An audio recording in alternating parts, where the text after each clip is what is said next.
నీ బాల్య దినాల్లోనే నీ సృష్టికర్తని గురించి నువ్వు ఆలోచించాలి. అసలు నేను అనేవాణ్ణి, నేను అనే ఆమెని ఉనికిలోకి ఎలా వచ్చాను? ఒకప్పుడు నాకు ఉనికి లేదు, ఇప్పుడు నాకు ఉనికి వచ్చింది. కొంతకాలం తర్వాత ఈ ఉనికిని నేను కోల్పోతాను.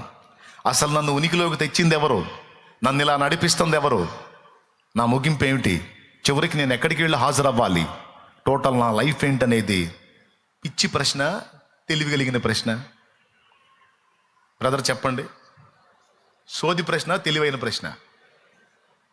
అసలు నేను ఎవరి చేత నిర్మించబడ్డాను? నన్ను ఎవరు సృష్టించారు?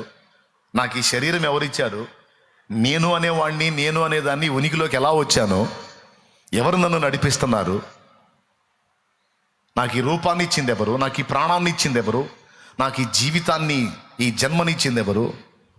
చివరికి నేను చచ్చి ఎక్కడికి వెళ్ళాలి అనే